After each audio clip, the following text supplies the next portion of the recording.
Welcome to The Good Pod, where today we talk about The Good Wife, Season 1, Episode 7, Unorthodox.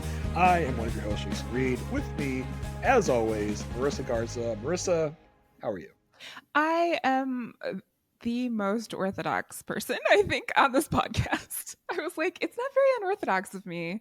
I couldn't think of anything unorthodoxy of me, but I'm sure there is one. But anyway, I'm good. How are you?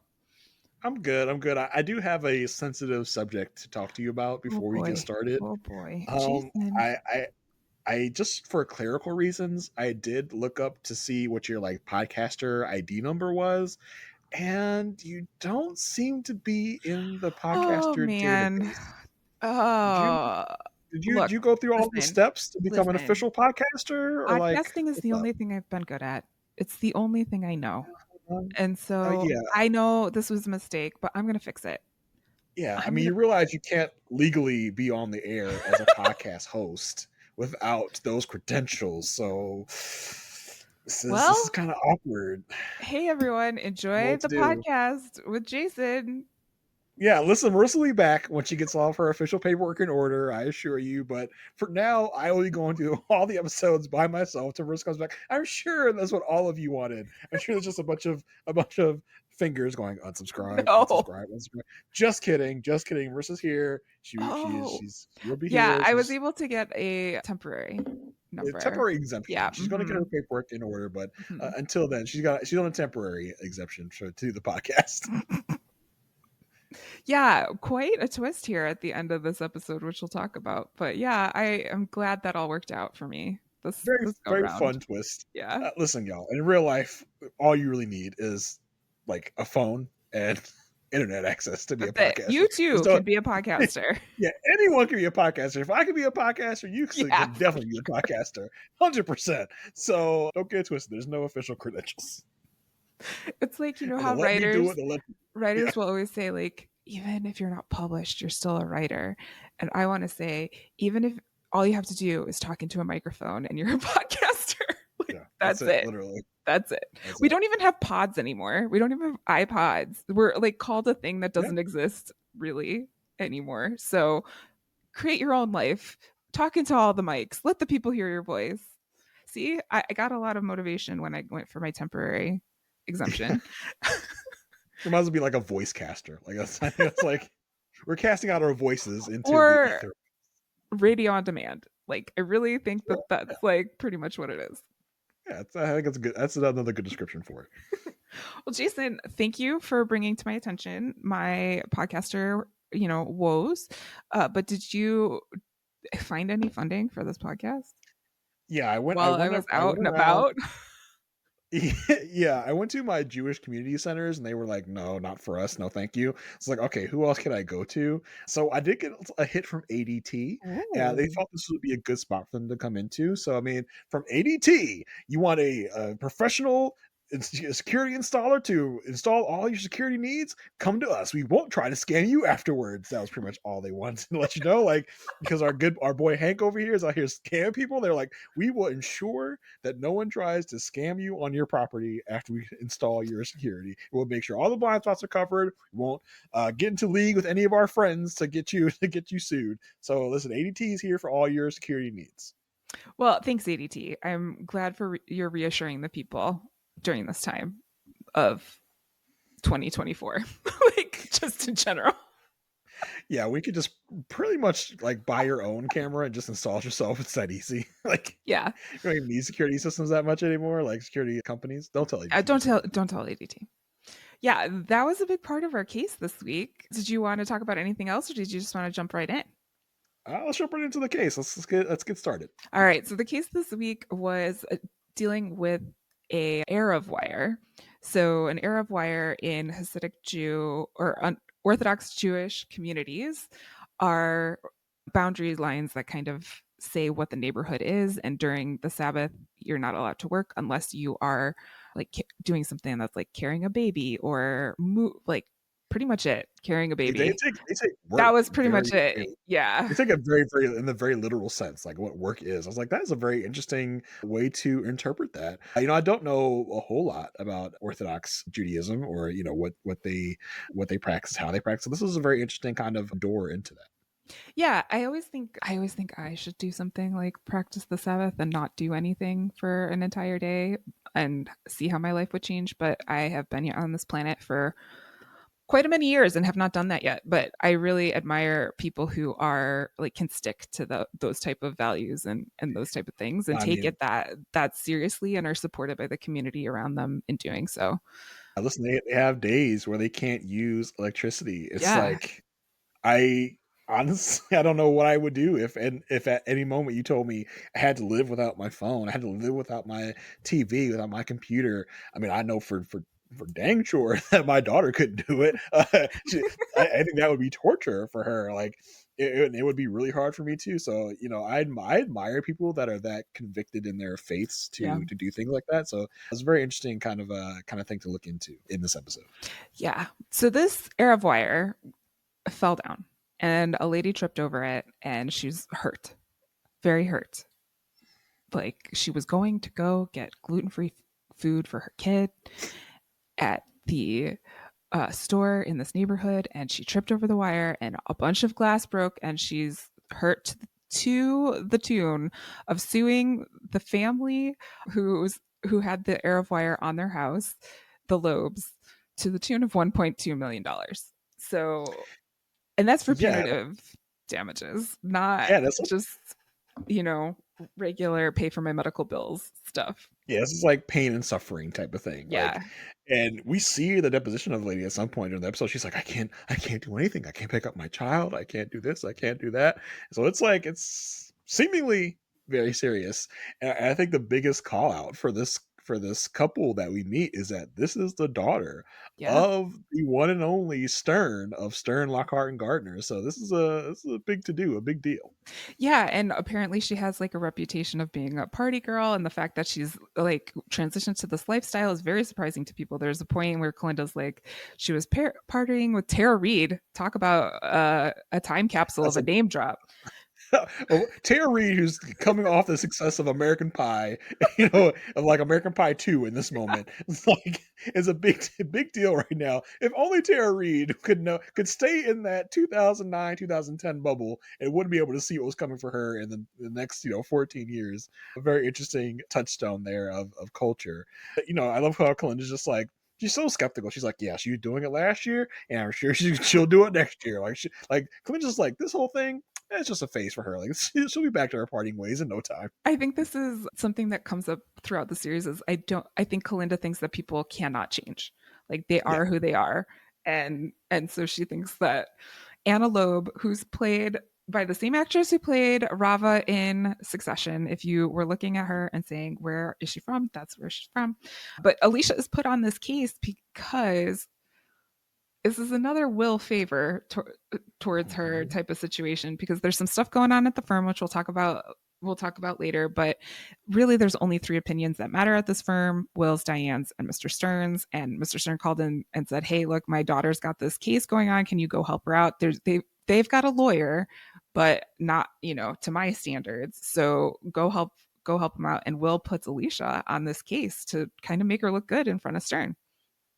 yeah. I love up until this point, Stern has just been like a faceless figure in this episode. Like the law practices partly named for him, but we haven't met him yet. I think Will's got kind of a grudge against him at this point. Like he's never here. He doesn't pitch in a He's lot, in Bora and it's Bora. Okay. yeah, he's in Bora Bora hanging out. So I think it's very interesting the way that Stern gets talked about so far in this show. I honestly can't remember if we ever see Stern in the whole run of the series.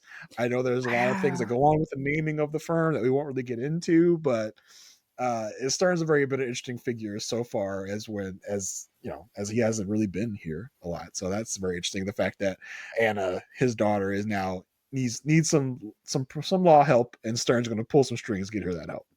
Yeah, and while Alicia and Kalinda are visiting Anna to kind of learn, what was happening, what's going on, we learn that Anna is estranged from her father, Mr. Stern. And when Alicia asks, like, hey, why haven't you asked your dad for any help?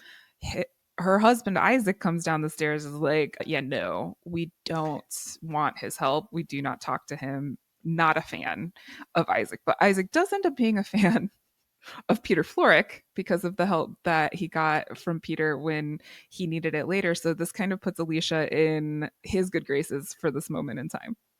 Yeah, as we talked last episode about the thrill that Alicia gets from the good deeds that Peter has done, and I think this is again another one of Yeah. those like, oh, Peter's helping people, Peter's helping the people that need it. Like, oh, she really gets her mojo going in this type of way, gets her motor running when Peter does good things. So definitely fit the bill here. Yeah, and she really appreciated like the kind words that Isaac had to say, and he even says like the righteous man has the world turn against him, and she's like, "Thank you." And I'm like, "You really think when you think of Peter, you think of righteous?" I don't know, but I'm glad that she like didn't let Isaac like didn't tarnish Isaac's thoughts Mm-hmm. of Peter because it worked in her advantage. Alicia's like, oh, so like, she was thinking like, I guess you haven't seen the news lately about, about Peter, about what he's done. Like, thanks. Well, the Lobes do have, a lawyer ready to help them who've helped them in the past, and his name is Ryan Elprin. I was wondering when there's always a lawyer like this that shows up on like every single law show ever. It's the idealistic, I can save the world through the law. The First Amendment is everything. And I'm not saying that it's not. There's a lot. It's a very interesting time to be covering a show like this in 2024, given everything that's going on with the judicial system. But I will leave those comments elsewhere. But at this moment in time, I can understand someone being this idealistic about the justice Well, system. yeah, I mean, it's the lawyer who's like, who's not working for the man. He's for Yeah. the little people. He's he's Yeah. fighting for what's right in his community and everywhere else. I mean, and we do see him kind of fighting for the little people in like a scene where Alicia like visits him at his law office and he's like helping the little people of his community against quote unquote the man. So he's kind of righteous in his viewpoints here. Well, and of course, he rides a motorcycle and carries a shoulder bag. Yeah, Key key components of being an idealistic lawyer. I just, he's not cool college professor. yeah, That's like he feels like one of us. he's Like he's like he's not he's not one of those stuffy uptight people. He's really cool. like Luke Wilson in Legally Blonde. Like, Mhm. he's there. And he's also who Tom Cruise thinks he is in A Few Good Men. Anywho, great movie, but Tom Cruise, other things. Anywho, so he shows up. He is letting Alicia know that, hey, this is what's really at the heart of this case. It's not just that this lady tripped over the wire, but the fact that the Lobes didn't do anything about the wire when the wire fell. And they kind of admitted to this in all of their depositions. And Alicia's like, why would they do that? Well, it turns out that this all happened on the Sabbath, and picking up the phone specifically to call someone to have this wire looked at would have been considered work. And so the argument that Ryan wants to make here is that they wanted to help, but they couldn't because of the First Amendment, and freedom of religion is covered in the First Amendment. So bada Yep. bing, bada boom, there's your case. Alicia's like, okay. At first, she goes in and she's like, we can just like try to reduce the damages. But then she's really sold on this idea and really wants to help Ryan like go through this. And Ryan is crushing on Alicia like the moment they meet. Hardcore. He's trying to get her back into her background. She's like, so what's your deal? She's like, I'm still married. That's my deal, technically, I guess. Yeah, like when she visits him in the office, she like, or he asks a personal question in the middle of all these other questions. She calls him out on it, like, don't do that. And he's like, well, I get better answers when I do that. And so she's already like knowing what the game is. But throughout this episode, I think she does kind of soften her Oh feelings yeah. towards him and is kind of like experimenting with what that feels like for her.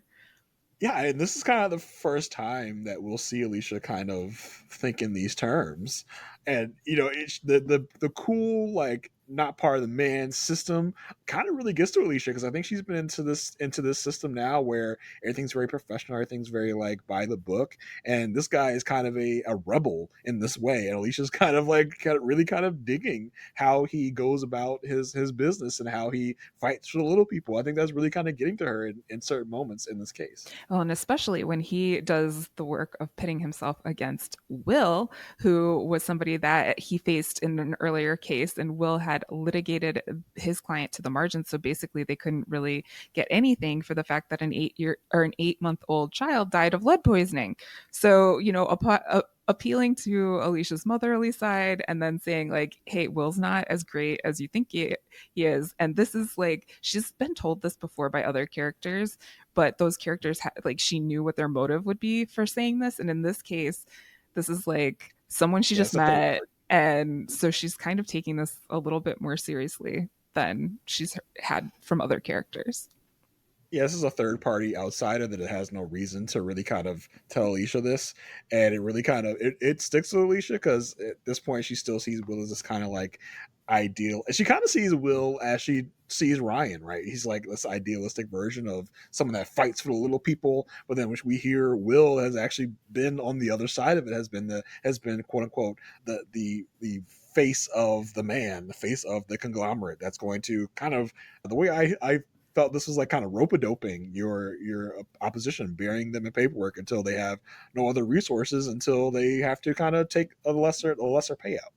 Yeah, and I wonder, I mean, I think about that, and if I were Alicia, I'd be like, did Will change or did the system change Will?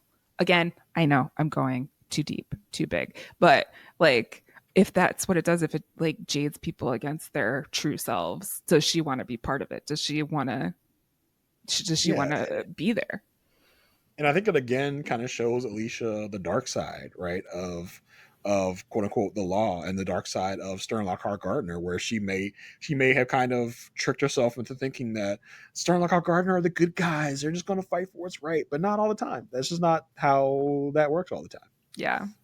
Well, in court, Ryan is doing his best job. Like, he's doing all of the things. He's winning over the judge by using a case that the judge first tried that had to do with the First Amendment to say, like, hey, I want to basically like try the defense that you couldn't get to work. And so the judge is like, cool, I'll let that go. Because why not? Why not? Let's give a jury a chance to hear the case. He brings Mr. Knox onto the stand, who is the person who installed the Erev wire in the first place, and basically says, hey, haven't you been sued for poor workmanship in the past, specifically by the lady who is, on the other side of the table here, the person who is suing the Lobes? Yeah, and the way Ryan takes this guy down really gets Alicia hot and bothered. Yeah. Whoo! She's like, has to like unbutton her blush. Like, oh my gosh, like he's really taking it to this guy, because I mean he's basically accusing the guy of doing this to get out of a different lawsuit that he's being brought up upon by, like you said, the plaintiffs. Like, aren't you only here because you did some other shoddy work, some other shoddy people, and they made you do this to kind of get out of that one? And he's like, well, listen, I like, because I mean the guy's argument is that he tells people to call him to maintain the Erev wire Yep. when he installs. They're like, isn't the only reason you ask people to do that because you do shoddy work and you will charge them every time to come out and fix it and maintain it? He's like, well, no, that's not the case. And that Ryan just kind of takes him apart like bit by bit on the stand. So it really got Alicia hot and bothered there. Yeah, she was very impressed. And everything was looking great for them until the other side comes up and puts Antelope on the stand and says, okay, so we understand, like, you can do no work on the Sabbath, right? Like, absolutely no work or use any electricity or do any of this, like, making a very clear idea for the jury what can or cannot happen on the Sabbath. And then pulls out her cell phone record and says, but what about on these 7 Sabbaths where you picked up your Oh, cell phone and you called your father?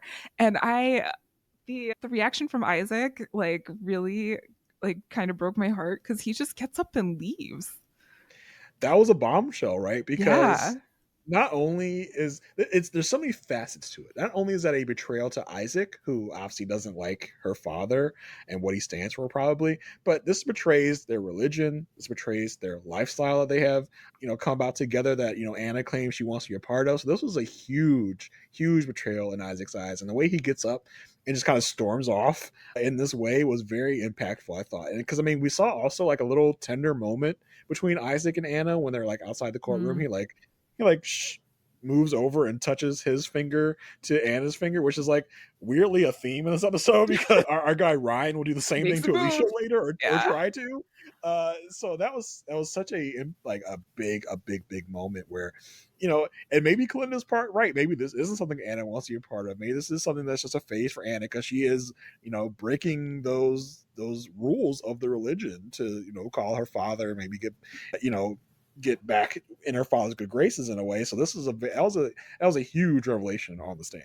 Well, and if that wasn't Anna's motivation, or like maybe she really is dedicated to the religion, it's hard not to have those questions. It's hard not to be asking those questions in this moment because everything in her world is laid out in terms of what she can and cannot do. And it's very clear, as the attorney laid out for her and everyone in that courtroom, that calling anyone is Yeah, not acceptable. that's But the then that's the whole crux of the case. yeah, and Isaac's like, it was definitely like I'm not mad, I'm just like disappointed and heartbroken type of walk. It was like, I can't believe you did this. And it led to an interesting conversation between himself and Alicia at the end, right after this, where Alicia's like, hey, it's a weakness. Like, you can forgive her. It's okay. And he's like, yeah, did you forgive Peter? And, there's a whole conversation to be had about like what is cheating on someone, what counts for that. And I again, I've talked a little bit about this on this podcast, but I have been cheated on, and I can tell you emotional affairs are just as devastating and just as impactful to a relationship as physical affairs, and they like escalate, at least they did for me, into that realm. So I can totally get where Isaac's coming from of like, yeah, okay, Alicia, I see it, like I hear what you're saying of like, she just made a phone call, but this was a betrayal of everything we base our entire lives on. And how is that different than what your husband did, which was breaking the bonds and the vows of everything you based your life on? So even though they might not have been the same foundation, the same morals or judgments or anything like that, the act is still the same. Yeah, I love how he turned the tables on Alicia, and I think really made Alicia think like, you know, if I'm not willing to forgive Peter, why should this guy be willing to forgive his wife? Even though, listen, it's not a phone call to a lover; it's a phone call of someone that, we agreed that we would not Right. talk to. We said probably doesn't support his daughter's life, who new lifestyle, who now you're going to go and break the rules of our religion to call like that. That's I think that's you don't want to compare the two, but it's very similar in a way. Like you said, emotional affairs don't have to be between to a lover. It can be to anyone that it doesn't support you and your lifestyle. Yeah, as long like I think it would be a different story if she had a conversation with him about it and still did it or anything, but this was like Or specifically even done at a time where he was like, everything's cool because it's the Sabbath and nobody can do anything type of thing, yeah, and use that against him. or even called him at a time that wasn't set aside for not Right. using phones. Like a Like Wednesday. yeah, yeah. Any other time, any other day than the day we're not supposed to be using the phone, like that is a slap in the face. Like I would assume to people that Yeah. that live that follow that religion. Like I would just assume that's even more of an indignity to be like, not only did you talk to this person that we both agree you weren't going to talk to you, but you did it on the one time we're not supposed to be talking to anyone. Like that's got to be like far and away like just a huge like I said slap in the face. Yeah. Yeah. So now they have to regroup, and Ryan decides to come to the office.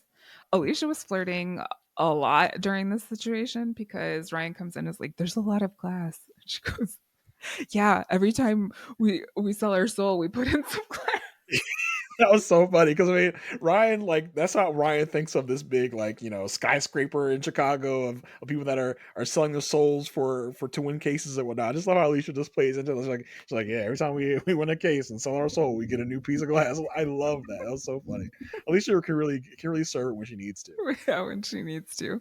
And they basically like they're having a hard time trying to find stuff. And The case, it seems like the case is just lost. I would imagine that because the crux of the case lands on we couldn't call anyone to fix the wire because we weren't allowed to talk to anyone. But oh yeah, but you did talk to people on this occasion, so right. you could have at any point.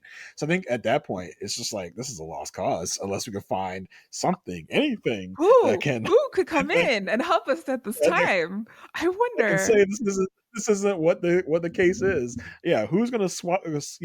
Come in to save the day.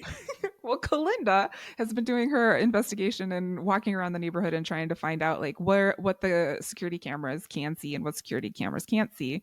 And it turns out that where this accident happened was in a blind spot of pretty much every single camera on that corner, every single camera in that neighborhood. And so the only way that she would know how to do that and where to go is if she knew someone who worked for the Yeah, security company. because in the lead up to this, we do find out that there was a security camera installed, but it wasn't activated until a Right. week after the. So at that point, it's like, all right, well, what security cameras did see this? Kalinda pretty much canvasses the neighborhood to figure out who could have or would have seen this. And like you said, she finds out no one did it because it's in a huge blind spot that no one can see. Yes. So then back to court we go. Ryan is on his game. He's like, okay, I got this. Security dude, like, look at this phone call. The security guy's like, hey, that was a wrong number. Like, and he's like, you talked to a wrong number for 30 minutes. Oh, I would contest that call. Would you also contest these other three calls to the same number? Oh yeah. Like he was Hank getting Our guy Hank, getting Hank. he's on his deny case. Like, and he will not give it up. He's like, nope, I have no idea what that is. I got no idea what you're talking about. Like, come on, Hank. I love how he like laid the trap. He's like, so you've never talked to this lady before? Like, do you know who this is? He's like, nah, I had no idea. Like, oh really? And then slaps the bill on the table. Can you tell me who these numbers are from? It's like, I have no idea. Maybe she changed her phone number. Maybe she just got that phone number. I don't know. He Poor was Hank. definitely living his best idealistic lawyer dream. And this was right before he goes up to have this questioning is when he makes his move with Alicia and puts his pinky on her hand. And Alicia's kind of like, It's okay. like, what? Like, what's happening here? Because before this, when they were in the office, I think Alicia kind of laid down the law. Mhm. And when Ryan is like, "So, like, how about you?" And Misha's like, "No, dude, I'm married." And Ryan's like, "Well, he cheated on you." She's like, "And like, I'm still married. Like, why would like basically two wrongs will make a right? Like in this situation, like, why would I now cheat on Peter when I'm so mad at Peter for cheating on me?"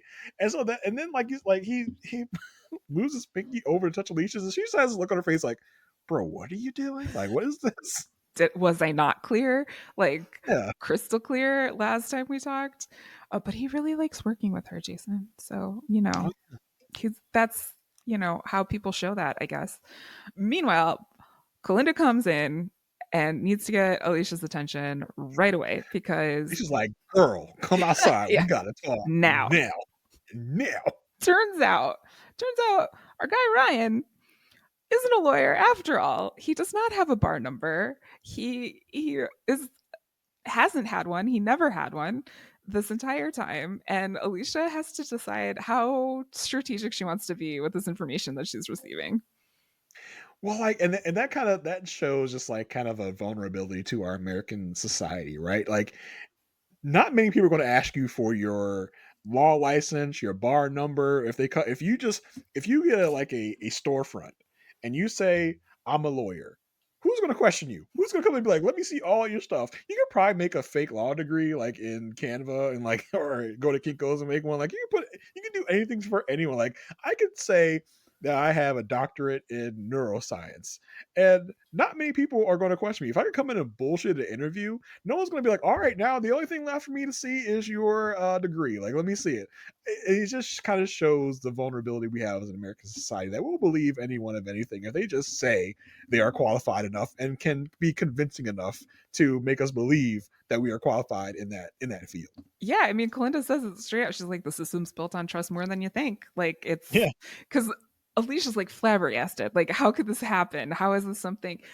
And I think, Brian is the type of person that could get away with it. Like, if I don't think Alicia could get away with it, I don't think Kalinda could get away with it, but Ryan could. it really calls to mind, like, this is, like, probably, like, 10 or so years ago. There was this kid, I mean, when I say kid, I mean kid. He was, like, 18, 19 years old. He was going around posing as a doctor and was seeing patients, was doing all this stuff, and What? then he got busted. It was a whole big thing, like, a long time ago. I honestly don't remember the person's name. I don't know if I could even find it if I looked it up real quick, but it was a whole scandal where he was seeing patients, he was prescribing medicine, and he finally got busted, and it was like it was a big scandal at No. yeah. Yeah, I mean, I don't believe it, but I absolutely believe it at the same time. Like, you know what I mean? Yeah, he America, definitely American systems, we're really great at them. So I really do like what Alicia does with this information, though. She says, "Okay, Kalinda, I hear what you're telling me, but when you get verification that this is the situation, I need you to be on a walk. I need you to not be yeah, here. We are so close to helping the Lobes here. We are so close to winning this case. I'll deal with it, but not and listen, here, not now."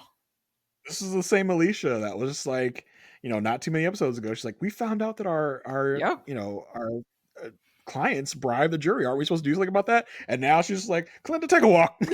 I don't I don't wanna be here you find this information, like, on a technicality. I don't I don't know what you know right now because I didn't hear what you just said. I haven't gotten confirmation. So why don't you go ahead and just go for a little walk around the block? I think it's so interesting how she's kind of she may have learned from Diane in that moment when Diane wasn't necessarily teaching, but she kind of She learned from heard. that case. I She think, heard for yeah, sure.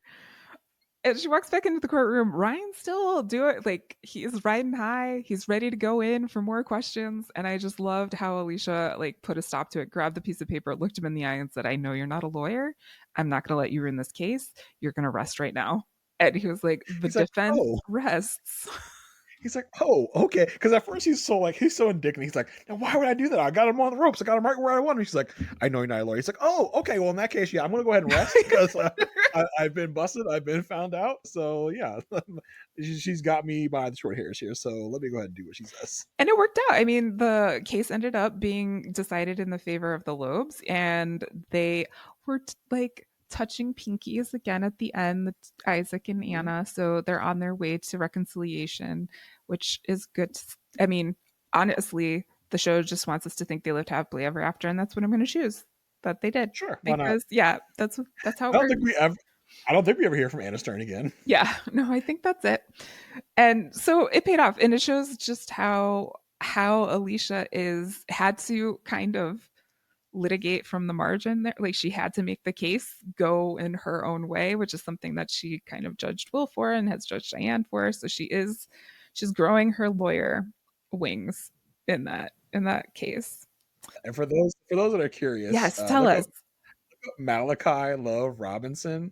This is the young man that was found to be giving uh, unlicensed dispensing unlicensed medical care, basically. And the story is kind of fascinating. So when you have in your free time, go look that up. Okay, there's really only one doctor who can prescribe things at age 15, and that is Doogie And Howser. that's Doogie. Our boy Doogie. Yeah, Yeah. that's Doogie Howser. That's it. Yeah. Well, outside of the case, we did have some things happening with the firm and happening with the family. So on the firm side, we're going through some layoffs, and people are again. We talked about this a little bit in the last episode about throwing things off desks and throwing things down. Yeah. We've got some pretty intense reactions to layoffs by the team members here, and I think it's because a lot of the people, which is Carrie's like so eloquent way of saying it, is like the problem's not us. The problem is the older people. These olds are ruining the whole thing. I like how Carrie's like, well, I think we're safe because we don't cost a lot of money, and it's these older people that are gumming up the works. And Alicia's like, oh, gee, thanks. She's like, not that kind of old. And this has like Carrie, Will like trying to figure out like what to do, right? Like he's like, okay, we're laying people off, but also like we can hire people for a lower rate. So Carrie's on to something here. Like seniority is really kind of what's killing the firm's financials at this point. And at one point in this episode, Will is interested in hiring Ryan yeah, and which almost confuses did. Alicia. She's like, I thought we were getting rid of people. Why are we hiring new people? He's like, well, old blood out, new blood in. Like we still had, we want to get some new blood in here that, what Will doesn't say is that doesn't cost as much as the older people. So Right. like he's trying to poach Ryan, which is what inspires Kalinda to look into him and find out that he's not an actual lawyer. Yes. And then Will sees what everyone can see is that the biggest cut could happen at the top and you could have a bigger impact there. And so, seeing as we never see Stern around, he's always in Bora Bora. Will wants to make a move against Stern, and Diane is like, hey, you only want to do that because Stern sides with me and not with you. And this is a power play. And so, Will is hoping that Diane's going to see the way, but this is kind of adding some friction between the two of them. Like how Diane's like, oh, what a cool winky dink. Like you want to get rid of the other person that just agrees with me. And you know, I think Will's kind of I think Will's forthright in his intentions here. I think he does actually want to save the jobs. I don't know if it's that much about the politics of it all, but Diane, we haven't really gotten a huge spotlight on Diane We yet don't in these know her seven that episodes. well yet. Yeah, so it's very interesting to see how much of our story time has gone towards Will and not Diane so far, especially considering where we will end up by the end of this franchise. You Yeah, know, for sure. uh, so like, that was a very interesting kind of moment for Diane to like. I think Diane's always on the defensive in ways, and she sees this as kind of just like a play against her in this moment. I think Well, it's really and for Diane, it's all about Diane right now. Well, and I think she hasn't gotten to the point where she thinks she can stand on her own and that her word is enough. And like Will sees her as an equal because she thinks that she has to have like some support in some way. Like she has surrounded herself with men so far in her career, and she feels like Stern is a good ally for her. And even if she goes away, then Will's going to run her over. Where I think Will is like, I see you, I value you, but like Diane can't hear that or see that just because of how she's had to operate in the world up until this point. Mhm. So I am excited for the evolution of Diane. I've forgotten that this is how far she was away from how last I saw her at the end of the good fight. So um we also had Alicia come in and tell Will, like, hey, don't hire this Ryan guy because he's not actually a lawyer. But I think Will was reading that as don't hire Ryan because he didn't go out with me or something, because he was definitely like spying on them in the Yeah, conference room and like watching how closely they were sitting next to each other and the laughing and things like that. So I think Will was like, he was like, okay, got it. Like, I don't think he put two and two together that this was like not a yeah. good. It was so funny because like in that moment where Alicia and Ryan are like flirting, not flirting in their conference room, and Will sees it. He then goes to that conversation with Diane about trying to get Stern out, and he looks so forlorn in that moment.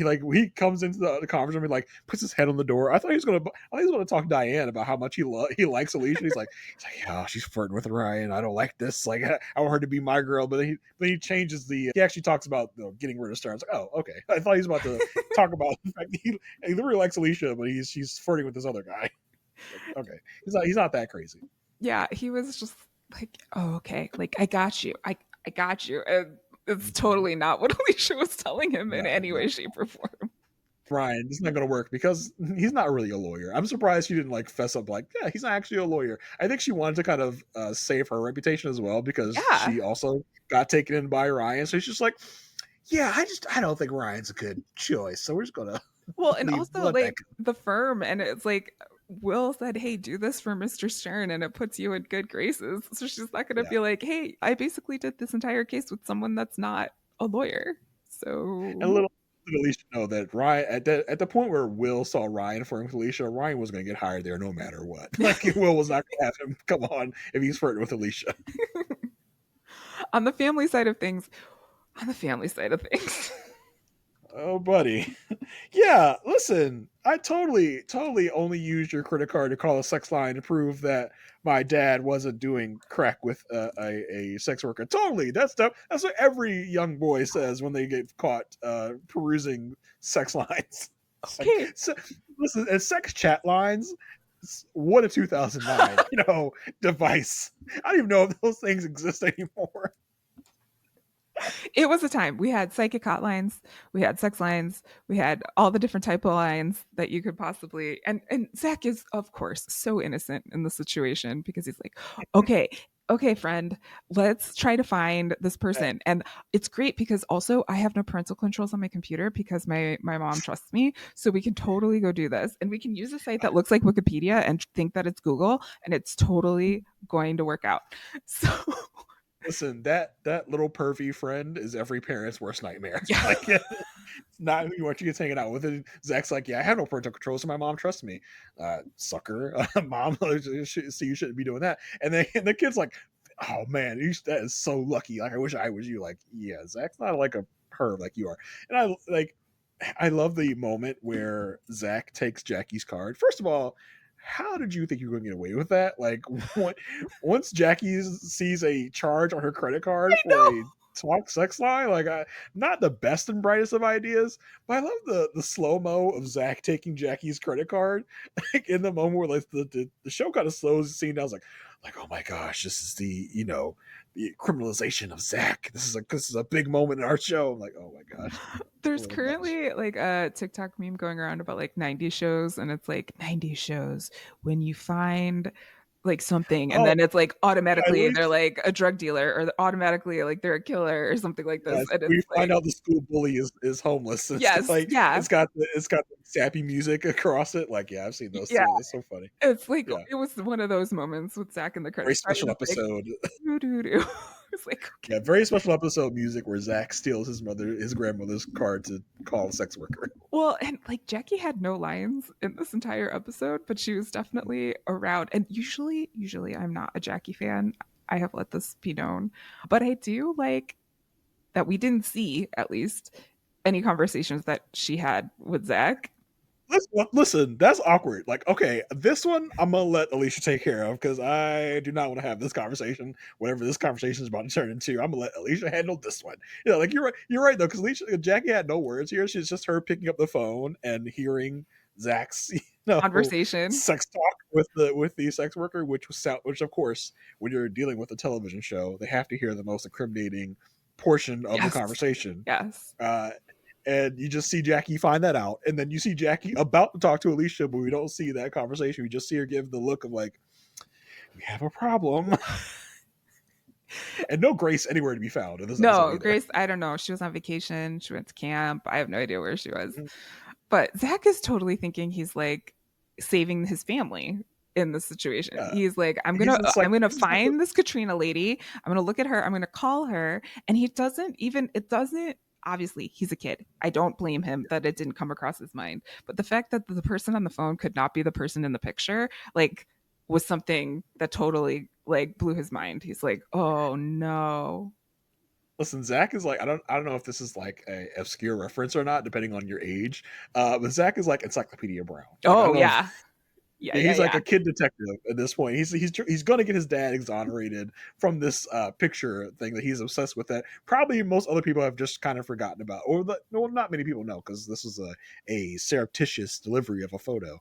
But it's so crazy how he's on this like mission to exonerate his dad for this one thing.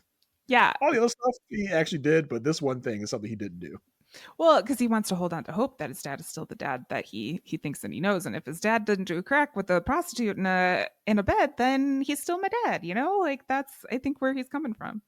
Yeah, I we do get the moment where the person tells Zach that they are not Katerina. Yeah. I wish it would have been like a listen, kid, I'm not Katerina. Like the change it would have been that drastic. Was the change it was just like, hey, big boy, just like, hey, by the way, I'm not Katerina. It was like, hey, Bye. kid, I'm not who you think I am.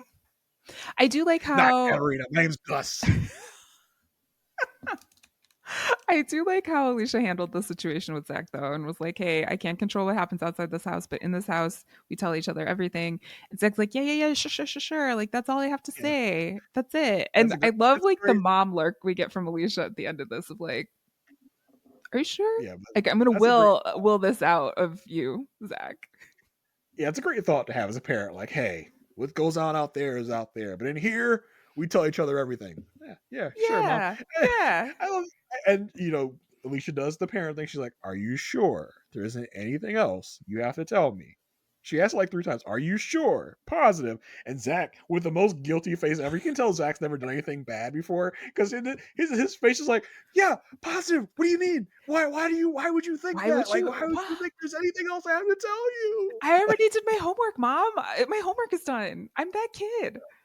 The most guilty look on Zach's face ever. Like, I think if Alicia wants to push like even an inch more, she could get the whole truth out of Zach. Like, all right, fine, here are the photos. I'm going to say one word: spectral.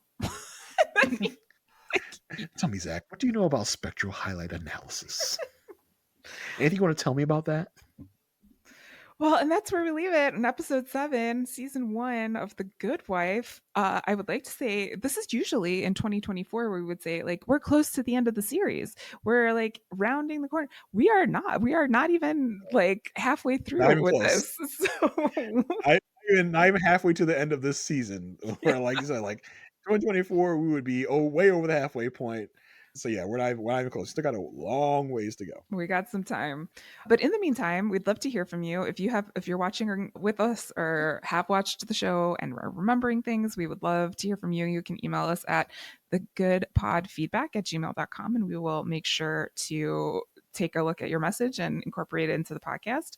Also, if you would like to leave us a rating on a podcast network of your choice, we don't care which one, but we really love 5 stars. Like, of all of the stars that you could give us, like five is the best stars, I'm and pretty really the sure. only ones that we love, like, can accept, I think. Yeah, I'm pretty sure there's not even an option to give less than Yeah, five the stars. only I common wouldn't past test the it. 5.